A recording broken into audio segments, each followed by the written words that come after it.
Hey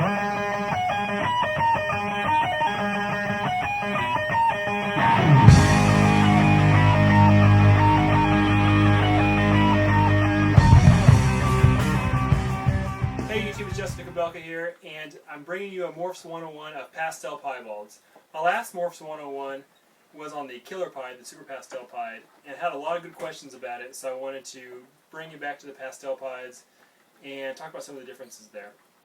So, these are two 2010 Pastel Piebalds, and they both happen to be females. And you can see some of the variation here in their color and their pattern. These are the Jacobuca Reptiles line of pieds, and so for that reason, it seems like all my pastel pieds tend to be low white, which is, like I said before, it's just great. That's awesome because it allows me to do lots of stuff for the pattern. But these are two really nice pastel pieds, and one of the questions I got was, what's the difference between the pastel pied and the killer pied, because the killer pied didn't seem to have like a very light head in the video. And I'm going to bring the killer pied in here just to kind of show you the difference in color. And you see he's a bit bigger than them. But you see the difference in the coloration between them, and you can see how much lighter his head is compared to theirs. The big difference is even more obvious when they first hatch. Pastel pieds and killer pieds, they come out kind of gray. They're missing their yellow color, and they come into that color later. And so when they're first born, you can really see by the amount of gray and how washed out they are. I'll put some pictures on the screen. The difference between a regular piebald, a pastel piebald, and a killer pied. But I really like the pastel pieds. In addressing the question, well, why don't they have purple pastel heads? That seems to be something that they're lacking. They come out with kind of purple heads, but the adult pastel pieds I have, and even these babies, have almost a normal ball python head on them.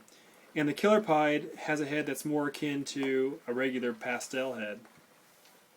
So hope that answers that question. But these are really amazing animals. Looking forward to putting these into some of the other things like the yellow belly.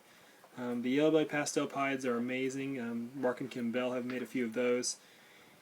And really, obviously I'm in love with the pieds, as you can see. And these are a good stepping stone to future stuff. One more thing, how do you make them? Pastel pieds, it all depends on how much investment you want to make. The cheapest way to make a pastel pied would be to go a pastel het pied to a het pied. And in that pairing, your odds would be 1 in 8. Okay, so you'd be messing with your odds. You know, a typical ball python clutch, especially for a young female, you need 4 to 6 eggs, possibly a few more.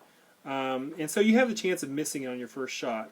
Now, if you buy a pastel pied male and breed it to a pastel or to a het pied, then your odds are down to 1 in 4, which significantly raises your chances. And the reason why you're working with these somewhat difficult odds are because you're mixing a codominant trait, which is the pastel, and a recessive trait, which is the pieds. And so you're working with the hets, and so you have that shot of making pieds, and then that extra 50% chance to make the pastel pied. Hope that makes sense, and I'll be doing some more genetic stuff in the future just to kind of explain that a little bit better. Hope you enjoyed this video. Enjoy pastel pieds.